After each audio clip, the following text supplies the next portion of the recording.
अस्सलाम वालेकुम। उम्मीद है आप खैरियत से होंगे। आपके फीडबैक का बहुत बहुत शुक्रिया। आप लोगों की फरमाइश पे हमने एक नया सिलसिला स्टार्ट किया है जिसमें हम आपकी मुलाकात करवाएंगे अपनी सोसाइटी के कामयाब तरीन लोगों से जो कि ना सिर्फ खुद कामयाब हैं बल्कि दूसरों को कामयाब होने में मदद दे रहे हैं।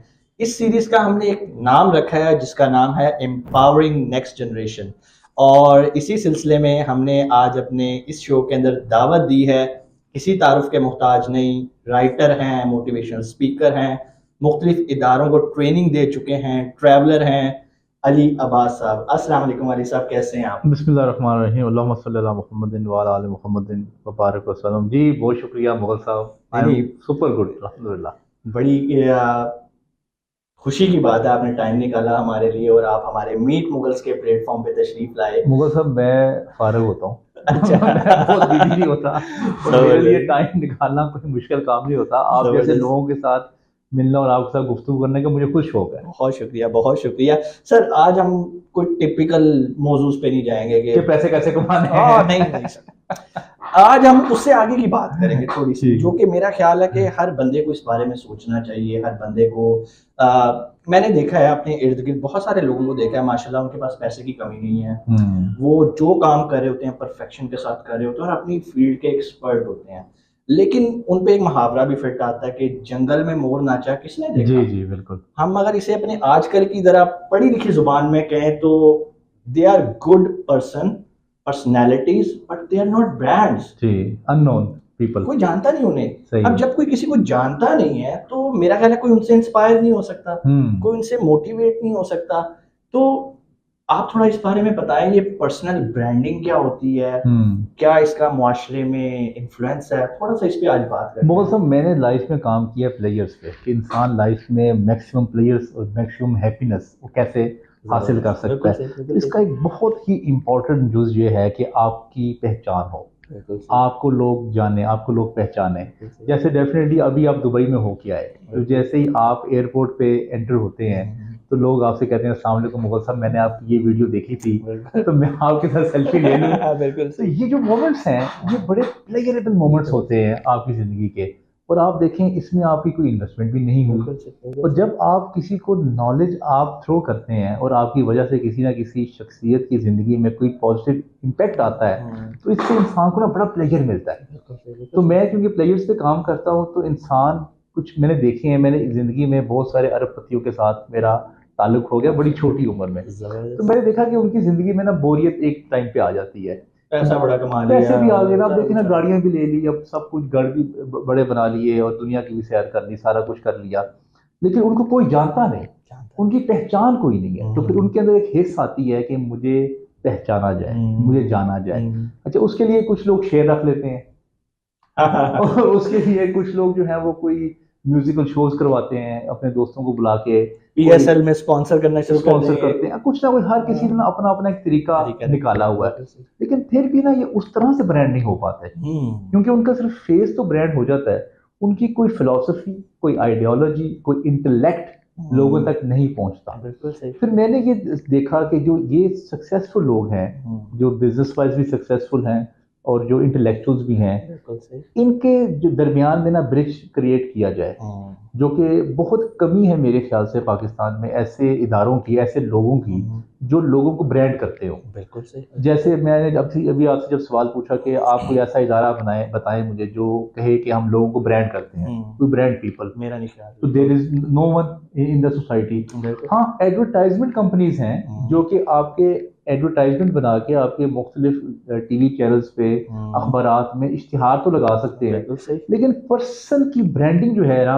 वो नहीं कर वो नहीं सकते। कर सकते। तो फिर वो मैंने एक ऐसा फार्मूला जो है वो अपनी 20-25 साल जिंदगी को गुजारते हुए निकाला कि लोगों को कैसे ब्रांड किया जाए। तो उसमें 3-4 जो मेजर जो रिक्वायरमेंट्स हैं कि आपके जो 15 से 20 यूट्यूबर्स के साथ बिल्कुल सही। आपका कनेक्शन होना चाहिए। बिल्कुल सही। उसके बाद कुछ अखबारात हैं 10, उनके एडिटर्स के साथ आपका कनेक्शन हो। बिल्कुल सही। नंबर 3, आपके जो टीवी चैनल्स हैं, मॉर्निंग शोज हैं, उनमें आपका ताल्लुक होना चाहिए, उनके प्रोड्यूसर्स के साथ, उनके एंकर्स के साथ आपका रिलेशन हो। बिल्कुल सही। अच्छा, उसके बाद फिर नंबर 4 पे जो रेडियो चैनल्स हैं ये भी बड़ा इंपॉर्टेंट रोल प्ले करते हैं। बिल्कुल सही, जो बड़े रेडियो चैनल्स हैं 10 के करीब, उनके साथ आपका लाइजन होना चाहिए। बिल्कुल सही। नंबर 5 पे यूनिवर्सिटीज, यूनिवर्सिटीज के जो पीआर डिपार्टमेंट्स हैं और जो कैरियर ग्रोथ और कैरियर सर्विसेज देते हैं डिपार्टमेंट, उनके साथ आपका लाइसेंस होना चाहिए, बिल्कुल सही, जहां पे आप एक पर्सनैलिटी को इन तमाम जगहों पे भेज सकते हैं। बिल्कुल सही, क्योंकि वो खुद इतना बिजी है, कोई सक्सेसफुल बंदा वो खुद नहीं मैनेज कर पाता मीडिया को या यूनिवर्सिटीज को, रेडियो चैनल्स को, यूट्यूबर्स को, वो खुद से नहीं मैनेज कर पाता।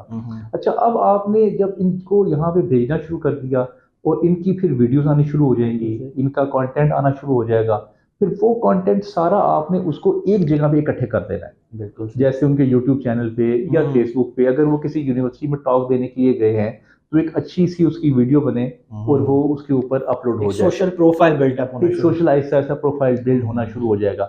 एक साल के अंदर जब 300-400 वीडियोस किसी एक शख्सियत की आ जाती हैं तो वो एक आधी उसमें वायरल भी हो जाती है। बिल्कुल ऐसे।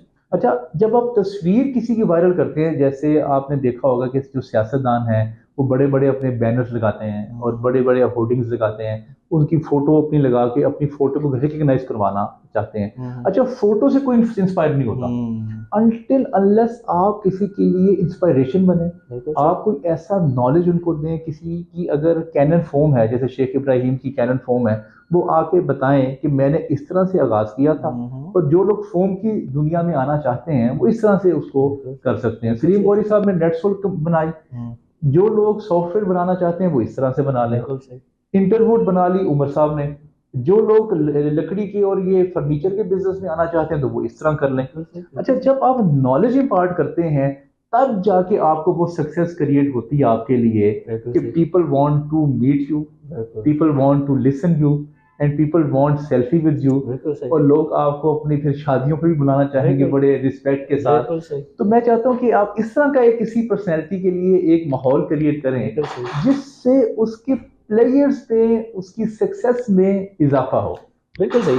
मैं जो आपकी बातों से अभी तक समझा हूं ना कि ठीक है यार, आपने पैसा बना लिया, काम कर लिया, लेकिन अपने आप को रिकॉग्नाइज करवाना कोई बुरी बात नहीं है। बहुत सारे लोग इसे बुरा भी समझते हैं। अच्छा, कुछ बुरा समझते हैं। मैंने एक और फैक्टर भी देखा है, बहुत सारे हमारे कामयाब पाकिस्तान के इंडस्ट्रीज में ऐसे लोगों को जानता हूँ जो कि स्किल में बहुत अच्छे हैं, अल्लाह ताला ने उन्हें ब्लेस किया फुल, पैसे की कमी नहीं, शाय हैं। वो अपनी पर्सनैलिटी से शाइनेस कैसे निकाल सकते हैं? क्योंकि जब भी उन्हें कोई यूनिवर्सिटी वाला बुलाता है या कोई भी बुलाता है तो वो उस तरह से कम्युनिकेट नहीं कर पाते जितना पोटेंशियल वो रखते हैं। बड़ा ज़बरदस्त मोल साहब आपने सवाल किया, ये मुझे पहले ये मसला आता था। इसमें इजाद निसार साहब ने खैर बड़ा अच्छा रोल प्ले किया है। उन्होंने मुख्तलिफ सीईओज़ को बुला के उनके इंटरव्यूज़ मैगजीन में और किताबों में उन्होंने शाया किए। इससे ना एक ट्रेंड बन गया। आपको पता है, पहले जो हकीम थे वो अपने नुस्खे कब्र में लेके जाते थे, वो कहते थे कि हमारे नुस्खे से किसी को फायदा ना हो, पहुंच जाए। तो जब आप माशरे में सक्सेस स्टोरीज को ज़्यादा डिस्कस करेंगे तो उससे स्टूडेंट्स को मोटिवेशन मिलेगी, स्टूडेंट्स को आइडियाज़ मिलेंगे, स्टूडेंट्स को एक वे ऑफ थिंकिंग और उसको स्ट्रेटजी मिलेगी कि मैं कैसे इनके फुट स्टेप्स पे चल के ये एम्पायर बना सकता हूँ। अच्छा, जो लोग शाये हैं मुगल साहब, उनके लिए मेरे पास 2 टेक्निक्स हैं। बिल्कुल सही। पहली टेक्निक है अखबार का इंटरव्यू। जब आपके सामने कैमरा नहीं है तो आप फियरलेस होते हैं, आप आराम से धोती में बैठे हैं, आपने कुर्ता पहना हुआ है, आपने कुछ भी पहना हुआ है, आप शलवार कमीज में हैं, यू आर वेरी कंफर्टेबल। बड़े फ्री माहौल में एक शख्स आया है, ना आपको ये माइक लगा हुआ, कुछ भी नहीं लगा हुआ, no camera pressure, no screen pressure, कैमरे का प्रेशर नहीं, कैमरे का ज्यादा प्रेशर होता है इंसान को। वो इंसान को ऐसा महसूस होता है कि मुझे बहुत सारे लोग देख रहे हैं, देखने के बाद मुझे वो क्या सोचेंगे, क्या कहेंगे, इससे सही बोला नहीं गया, या ये ठीक नहीं लग रहा था, इसका हेयर स्टाइल ठीक नहीं रहा, इसकी बॉडी लैंग्वेज ठीक नहीं थी, कि लंबा है, छोटा है, गिट्ठा है, गंजा है, उनको दिमाग में ये सारे सवाल आ रहे होते हैं। उन लोगों के लिए आप उनके साथ उनका जो स्टार्ट है वो आप करें अखबार के इंटरव्यू से। सिर्फ एक डिवाइस लगा दें, ठीक है, और आप उनके साथ एक इजी माहौल में गपशप करें, चाहे साथ से चल रही खाना भी चल रहा है, उसी में से क्वेश्चंस निकल रहे हैं और उसी में से आज उसमें 1-1.5 घंटा आप उनके साथ लगाएं तो आप वो अच्छा, अब उनको भी अपने आइडियाज जब आप डिलीवर करते हैं 1 दफ़ा 2 दफ़ा 3 दफ़ा तो 15-16 दफ़ा जाके आपके खुद आइडियाज क्लियर होते हैं। आपको अंदाज़ा नहीं हो रहा था कि आपके पास जो नॉलेज है, नॉलेज होना एक बात है, उसकी प्रेजेंटेशन वो दूसरी बात है। तो पहला वो आप अखबार के लिए इंटरव्यू कर सकते हैं उनका। दूसरी बात, आप उनको रेडियो पे इनवाइट कर सकते हैं। अच्छा, रेडियो में भी कैमरा नहीं होता, you are very feeling comfortable, आपने जैसे भी कपड़े पहने हैं, आप जैसे भी बैठे हैं, नोबडी इज गोइंग टू जज you, nobody is going to जज योर पर्सनैलिटी, तो आप मोर कंफर्टेबल होते हैं। अब 10-12 इंटरव्यूज अखबार के कर लें उनके पहले, और 10-12 इंटरव्यूज उनके रेडियो के कर लें। बिल्कुल सही। अच्छा, अब जब ये 2 काम करेंगे, 20 इंटरव्यूज उनके हो गए, उनके बाद 21वीं इंटरव्यू के लिए he is now ready, confidence buildup हो गया, उनका फिर कॉन्फिडेंस बिल्ड हो गया। उन्हें पता है कि मैं अपना कंटेंट लोगों को बता सकता हूँ कि मैंने क्या किया जिंदगी हाँ, में। और उनको आपने ये जरूर कहना है कि आपने अपनी रिकॉर्डिंग खुद सुननी है। सही। और जब आपने अगर रेडियो पे प्रोग्राम किया तो आपने अपनी रिकॉर्डिंग खुद सुननी है। मैंने भी खुद जिंदगी में जब अपने आप को सुनना शुरू किया तो मुझे, आप यकीन करेंगे, सच्ची बात है कि मैं अपने आप को, मुझे बहुत ही एम्बैरेसमेंट फील हुई कि यार ये स्टार्ट में ऐसे ही होता है। उसमें गुफ्तगू में इतने गलत अल्फाज बोलता था मैं, इतनी गलत लैंग्वेज का इस्तेमाल करता था। अगर कॉन्सेप्ट 2 मिनट का तो उसको 5 मिनट में बयान करता था। तो मैं अपने आप को सबसे ज़्यादा मैंने सुन के लर्न किया और देखा कि बड़ी बात को छोटी कैसे करते हैं। अच्छा, जब वो 20 इंटरव्यूज अपने सुन लेंगे, अखबार वाले, रेडियो वाले, वो ट्रेंड हो जाएंगे, then he is ready to launch him to the YouTube channels and to the morning shows and to the universities. बिल्कुल सही। फिर जब ये सारा कुछ कंटेंट आ जाता है तो फिर उसके बाद आपके पास एक मवाद मिलता है कि आप उनकी फिर किताब भी लिख सकते हैं। देखें, साहिब किताब होना एक बड़े, ये भी प्लेयर की बात है। आपको मैंने बताया ना कि मेरे हर काम के पीछे जो है ना एक मजा और एक वो प्लेयर्स और वो हैप्पीनेस का जो एलिमेंट है ना, मैं उसके मुताबिक प्लान करता हूँ चीज़ों को। फिर आप देखिए 10,000 बिजनेसमैन है, तो पाकिस्तान में आपको सलीम वाली साहब की किताब मिलती है, एक हाशवानी साहब की सक्सेस स्टोरी पे किताब मिलती है, और तीसरी किताब मिलती है आपको डॉक्टर अमजद साकिब साहब की, जो कि बिजनेसमैन जिनको मैं कहता हूँ। मुझे चौथी 5वीं किताब कोई नहीं मिलती। तो आप जब हजारों बिजनेसमैन में से स्टैंडिंग आउट होते हैं। अच्छा, ये रवाज यूरोप अमेरिका में बहुत है। जैसे कोई छोटी सी भी सक्सेस हासिल करता है, वो अपनी बायोग्राफी लिख लेते हैं या लिखवा लेते हैं किसी से, आने वाली नस्ल को फायदा मिले उससे। देखिए ना, आपको एक तो फायदा मिले, लेकिन आप देखें ना कि प्लेजर कितना बड़ा है। वो तो है कि आपने 1000 कॉपीज तकसीम की, 1000 में से कोई 10-12 लोग उससे इंस्पायर हुए, वो आपसे मिलने के लिए आए, फिर आपकी किताब पे वो आपसे गुफ्तगू करें, वो आपकी स्टोरीज रीफोल्ड और अनफोल्ड करें, फिर आपको मुख्तलिफ यूनिवर्सिटीज में अपनी किताब की टॉक पे बुलाया जाए, मुख्तलिफ टीवी चैनल्स पे आपको अपनी किताब पे बुलाया जाए। तो ये एक ऑनर की बात है, खुशी की ऑनर है, बड़ा प्लेयर है ये। तो मैं ये चाहता हूँ कि ये लोग सिर्फ पैसे के अलावा भी जो ये लाइफ के प्लेयर्स हैं, इसको भी इंजॉय करें। जबरदस्त। अली साहब, बड़ा मजा आया। एक पॉइंट हम और डिस्कस करना चाहते हैं, जब एक इंसान ब्रांड बन जाता है, इस ब्रांडिंग का उसके बिजनेस पे क्या इफेक्ट आता है, इसको भी थोड़ा सा हम डिस्कस करते हैं। ये बड़ी अच्छी बात है कि आप अगर ये समझें, ये सारी इन्वेस्टमेंट जो है वो ओनली फॉर प्लेयर्स और हैप्पीनेस के लिए है, तो ऐसा नहीं है।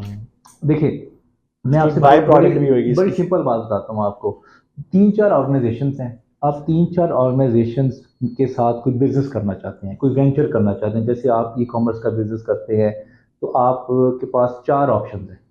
अच्छा, उन 4 ऑप्शंस में अगर उसके एक जो ओनर हैं, उसका कहीं ना कहीं कंटेंट आपने सुना हुआ है, या किताब पढ़ी हुई है, या कोई इंटरव्यू सुना हुआ है, तो नेचुरली पता क्या होता है, आपका दिल करता है कि मैं उसके साथ चला जाऊं। इन्फ्लुएंस बढ़ जाता है उस साइड पे। एक तो इन्फ्लुएंस बढ़ता है, दूसरा जब आप किसी से जानते हैं ना, आप किसी को जब जानते हैं तो आपको उनके साथ बात करना कंफर्टेबल होता है, कंफर्ट जोन में आप आ जाते हैं। डेफिनेटली, जैसे आपने मुझे इनवाइट किया, आपने मुझे परसों कॉल की, तो आपने डेफिनेटली कोई ना कोई मेरी वीडियो देखी होगी, कोई ना कोई मेरी ट्रैवलिंग की वीडियो देखी होगी। आपसे तो हम बड़े अरसे से मुतासिर हैं। कल परसों क्या।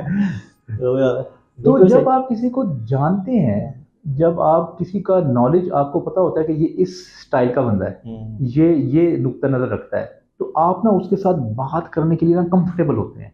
जब आप बात करने के लिए कंफर्टेबल होते हैं तो आपके दिमाग में अनकॉन्शियसली जो 3 कंपनीज हैं, आप उनको माइनस करते हैं। बिल्कुल सही। क्योंकि आपके बारे में उन 3 कंपनीज की कोई इन्फॉर्मेशन नहीं है, ओनली वेबसाइट है या कोई फेसबुक का पेज है जो कि बोलता नहीं है, सिर्फ उसको पढ़ना पड़ता है, और पढ़ाई में तो वैसे ही हम कमजोर है। वो हमारा मजहब ही कहता है ना, बोलो ताकि पहचाने जाओ। जी बिल्कुल। तो इस तरह ना आप वो 3 कंपनीज को माइनस करेंगे, उसको प्रेफर करेंगे। तो जो आपको चीज नजर आती है, यही ब्रांडिंग है। तो जो कंपनी आपको ब्रांड, आपको इश्तिहारात नजर आते रहते हैं, तो जैसे ही आप ग्रोसरी स्टोर में जाते हैं, आपका अनकॉन्शियसली हाथ जो है ना उस प्रोडक्ट पे चला जाता है, क्योंकि आपके बैक ऑफ द माइंड कहीं ना कहीं आपने उस प्रोडक्ट की कोई स्टोरी कोई कंटेंट सुना होता सुना है, होता है। तो आपका बिलीफ सिस्टम जो है, एक माइंड में एक बिलीफ सिस्टम होता है, वो बिलीफ सिस्टम जो है वो आपका ज्यादा डेवलप होता है एक ऐसी चीज के निस्बतन जिसको ना आपने देखा, ना जांचा, ना सुना उसके बारे में। अच्छा, हो सकता है कि वो प्रोडक्ट अच्छी ना हो, मुमकिन है, बिल्कुल लेकिन खरीदेंगे वही आप। बिल्कुल, ये तो है ये तो है बिल्कुल। अननोन चीज नहीं खरीदेंगे आप। चाहे वो अच्छी भी हो, हम उसकी तरफ नहीं इंक्लाइन होंगे। लेकिन अच्छी है वो कैसे पता है? पता ही नहीं। पता नहीं ना।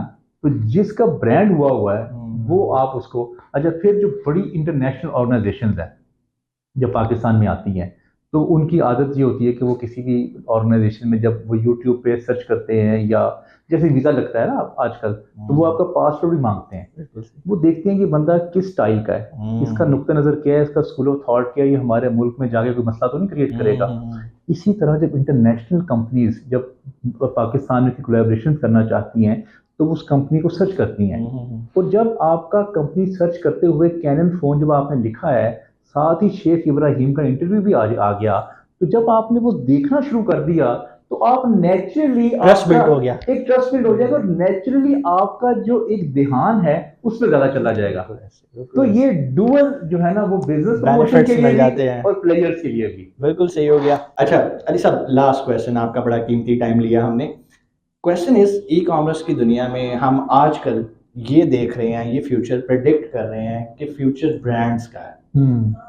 कोई भी शख्स जब प्रोडक्ट खरीदने आता है तो वो पीछे देखता है बेच कौन रहा है। जब वो ये देखने आता है कि बेच कौन रहा है, तो वो ये भी देखता है ये और क्या क्या बेच रहा है, इसकी वर्थ क्या है। वो वर्थ देख के वो प्रोडक्ट खरीदता है। बेशक वो एक प्रोडक्ट तोशीबा का एक सैली क्यों ना हो, वो जाके पहले तोशीबा को देखेगा, यार तोशीबा और क्या बेच रहा है, कैमरास भी बेच रहा है, स्टैंड्स भी बेच रहा है, बैटरी भी बेच रहा है। कोई ट्रस्ट बिल्ड होता है, it's a brand not a product. लोग ब्रांड कॉन्शियस होते जा रहे हैं।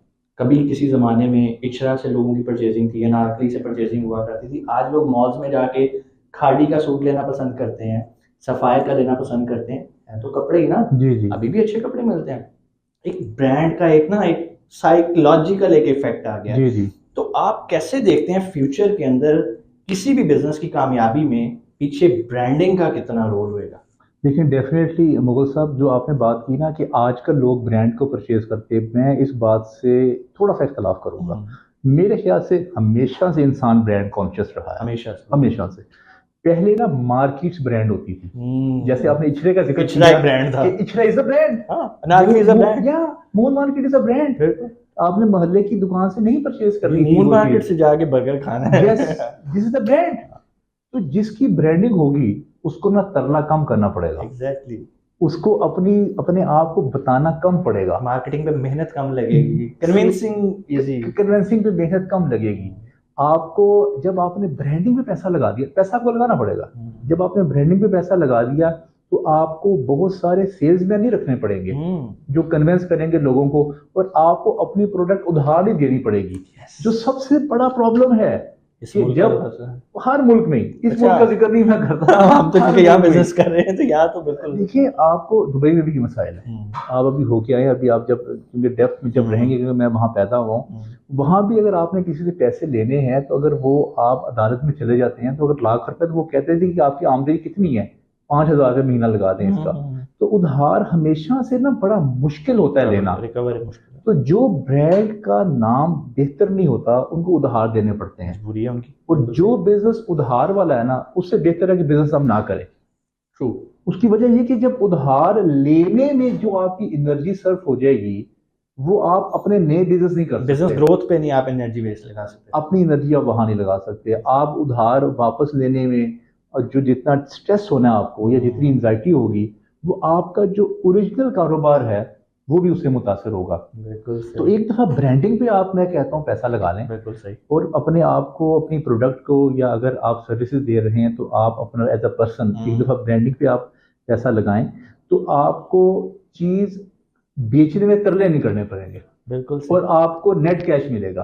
तो दो चीजें जब आपके पास आ जाए, तो फिर आपके प्लेयर में भी इजाफा होगा। दोनों आपको बेनिफिट, मल्टी बेनिफिट, पैसे की शक्ल में भी, और एक सुकून, इनर पीस, और वो जो हैप्पीनेस जिसको आप प्लेयर कह रहे हैं, दोनों चीजें आपको अचीव होती हैं। और फिर एक और मिसकॉन्सेप्शन जो है ना, वो भी दूर होनी चाहिए। अगर आज सबसे दुनिया का बड़ा ब्रांड कोक है, या पेप्सी कह लें, या एडिडास कह लें, नाइकी कह लें, लोग कहते हैं कि अभी भी ब्रांडिंग करते हैं, अभी भी ये फीफा वर्ल्ड कप को स्पॉन्सर कर रहे हैं, जरूरत ही नहीं है हालांकि। Branding means continuous branding. ये नहीं हो सकता कि आप कहें कि मैं ब्रांड बन गया हूं तो बस अब मैं खत्म हो गया हूं। There are many players who are coming back और वो आपको काट के आगे निकल जाएंगे।